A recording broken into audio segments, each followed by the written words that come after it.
President Bola Tinubu expresses deep concern over escalating tensions in Rivers State following last Saturday's local government elections.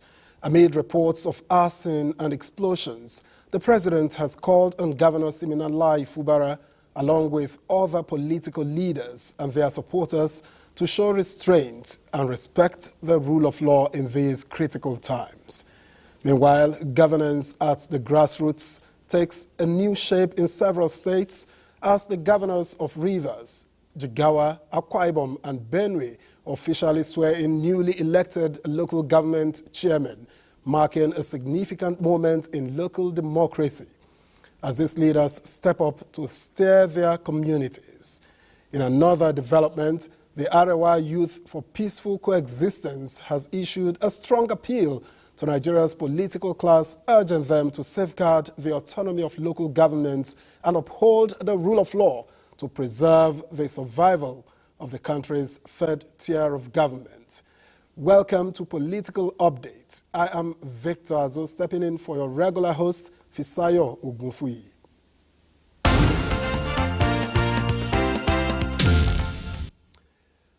The Rivers State Governor Siminalayi Fubara says although his party, the People's Democratic Party, did not participate in the just concluded local government election, he has to ensure that the rule of law prevails for Rivers communities to benefit from the ongoing development in the state.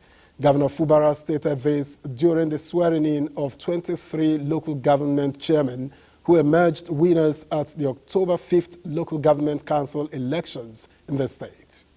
The swearing-in ceremony followed the declaration of the outstanding result from a Che local government area, where the candidate of the Action Alliance won the election. Governor Fubara charged them to emulate his leadership style, be selfless, and see their position as an opportunity to serve the people, build sustainable peace, and make life better for their communities. Continue to use the means of peace, the means of ensuring that this state, the asset of this state is protected, the means of ensuring the federal government that we are not going to be party to any breakdown of law and order in this state. The governor thanked the leadership of the People's Democratic Party, PDP, for giving him the support to carry out this national assignment. Some chairmen speak on their readiness to change the narrative and ensure that Rivers people in the 23 local government areas are given their rights of place. 2 out of the 23 chairmen are women.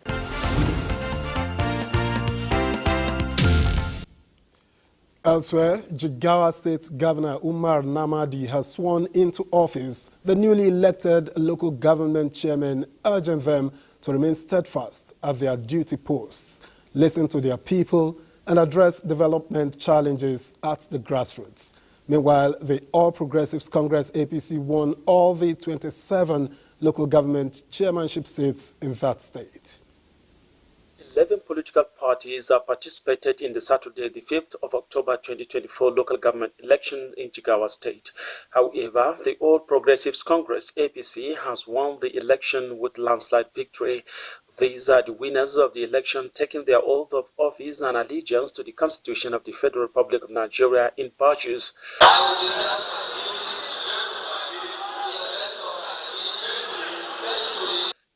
Namadi, while congratulating them on their victory, charged them to see their victory as a call to service, urging them to collaborate with their vice and councillors to work for the interests of the people. Therefore, your ability to manage the affairs of the local government will determine the success of our party in the APC. We should know that at the local government level, you are the chief executive officers of your respective local government. You have a responsibility to ensure that you have united all the party members at the local government level. You also have to understand that you have discharged this responsibility with the utmost care of Allah subhanahu wa ta'ala. The governor has directed the State Local Government Service Commission to organize a retreat for the newly sworn-in chairman to prepare them for the job ahead of them. Mohammed Uba, the Birnin Kudu local government chairman, on behalf of the rest, assured the governor that they will not disappoint him and will justify the confidence reposed in them.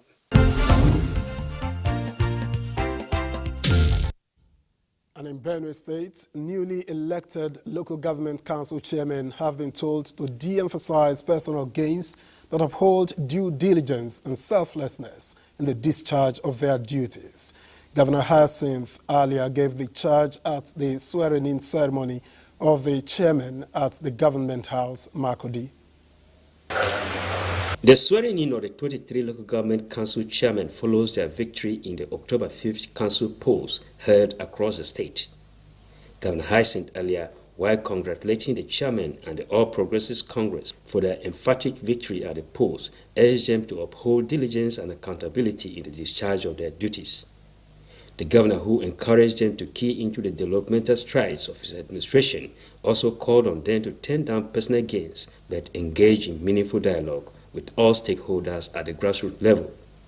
And this is a responsibility that demands integrity, foresight, and a steadfast dedication to the principles of accountability, transparency, fairness, and honesty in all your conductions. Chairman Vandeka Local Government Council, Dennis Guda, on behalf of his counterparts, expressed gratitude for the opportunity and pledged to replicate the governor's footsteps in making life meaningful at the third chair of government. Councillors are to be sworn in by their chairmen subsequently in the various local government areas.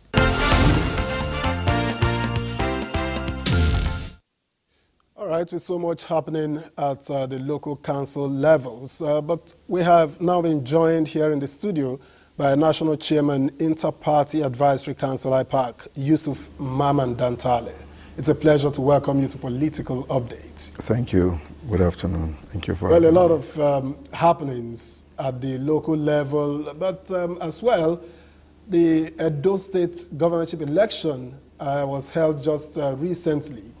But given all the intrigues during this election, talking about the Edo governorship election, for you, are there lessons to be learned?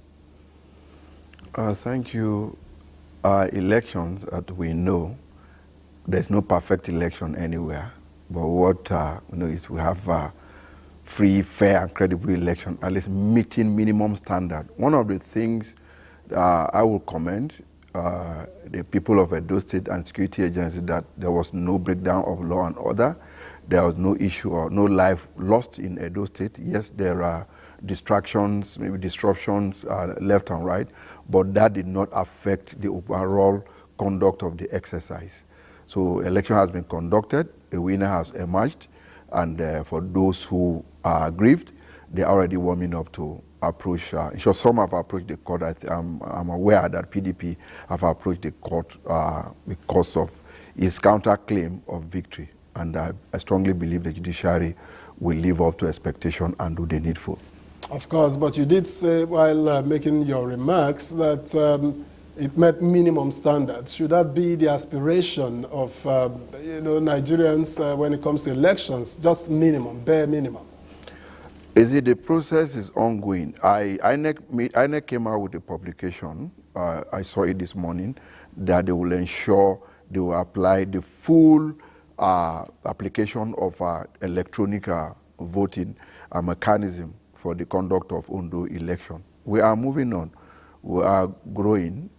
I think it won't be fair for me to begin to talk about what is in the court already. The court will do the needful, but I was there, and then the election was free and fair. INEC has done their part, the security agencies have done their part, so any other misnomers that with the election, the judiciary will come up with it. We have congratulated the winner of the election. Well, as an advisory body, of course, you play a significant part when it comes to advising all political parties. It's a unique position that you hold. What's What have been your major areas of concern regarding conduct of elections in Nigeria?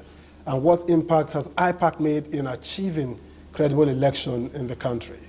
What we have been advocating is to ensure that the overhaul of the whole system. You see, you don't just address symptoms of problem without addressing the foundations of the problem. You agree with me that election in Nigeria is so expensive. The election in Nigeria is full of intrigues, and the reason is very simple. Political office holding in Nigeria is business. We need to call it straight. People, are they going there to serve the people? So until we have people going to serve the environment, make it clear that people are going to serve not for personal interest, but for the interest of the people. We will continue to have some of these problems. Whoever you bring to conduct the election, we are all Nigerians. The same man who is the police is a Nigerian. The man going for election is a Nigerian. So the outrageous remuneration, the outrageous economic benefit associated with this office holding is the major factor that people will deploy all the arsenal at their disposal, both legitimately and otherwise, to ensure we must be there. Now look at what is happening in Rivers, for instance. It is shameful. It's embarrassing, Nigeria, that okay, you have somebody who was there yesterday. You know from the day you came to office, you will leave. Somebody else will come up. Anyway, I guess the Rivers issue is something we will revisit in the course of the program. Let me put you on hold and get back to some other political stories that we may have. And still talking local council elections, Akwa Ibom State Governor Umoyeno wants all newly elected council chairmen and their deputies to avoid distractions, stay in their localities, and deliver on their mandates. Now, this was during the swearing-in ceremony in Uyo. Swearing in the newly elected council chairmen and their deputies, Governor noted that no arm of government can completely operate in isolation, hence the need for council leaders to synergize with the state government to ensure the provision of democratic dividends at the grassroots. He charges them that elections are over, therefore party affiliation should be kept aside to serve the interest of the people. Receive your funds directly. But remember, we have shared responsibilities, and those shared responsibilities must be carefully thought out. How our teachers will be paid across board, how their allowances will be paid, how their gratuities will be paid. This administration is big on welfare. Some of the chairmen, while appreciating the governor for his support, assured that the temple of development will be sustained and even improved upon. But they know my capacity because I've been with them. I know what they really need as a local government. I will make sure that whatever the governor, His Excellency Governor Umoyeno, is doing in the state, in his Arise agenda, I'll do the same to my people. I expect inclusiveness. Everybody will be carried along. The People's Democratic Party, PDP, won 30 out of the 31 local government areas, while APC won in the Senudem local government area.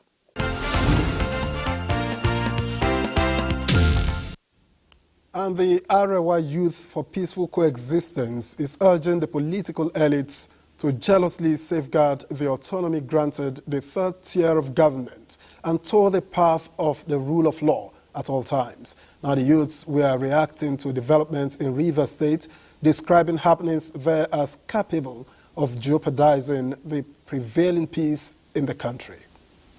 Youth for Peaceful Coexistence stand firmly in support of a democratic process rooted in law and transparency.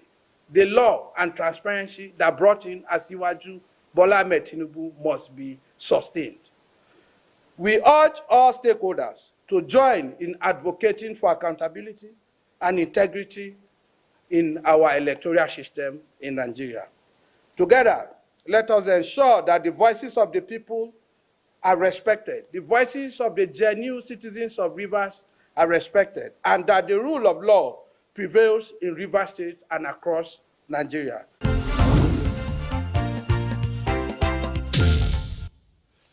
And the All Progressives Grand Alliance, ABGA, has faulted the Independent National Electoral Commission, INEC, for uploading names of non-members of ABGA on its website as the national officers of the party. Addressing newsmen in Abuja, Sly Ezokenwa, who claims to be the authentic national chairman of ABGA, challenged the INEC to present certified court orders that validates its action. The All Progressives Grand Alliance ABGA has been grappling with leadership contestation leading to various subsisting court orders. Sly Ezokenwa, who claims to be the authentic national chairman of ABGA, alleges that Edozie Njoku, another who lays claims to the same title, and his escorts whose names were uploaded on the INEC website are not members of the party. We challenge INEC to present any court order recognizing Chief Edozie Njoku and his band of co-travelers as the national officers of ABGA. This group has persistently sought, through fraudulent means and blatant disregard for the law, to destabilize ABGA and derail our democratic process. Sly Ezokenwa also forced the recent suspension of critical members of the party as announced by Edozie Njoku. This purported suspension, issued from a place of sheer imagination rather than any legitimate authority, is not only laughable, but also serves as a clear indication of the length to which Njoku will go. ABGA, he says, will continue to uphold the integrity of democratic principles.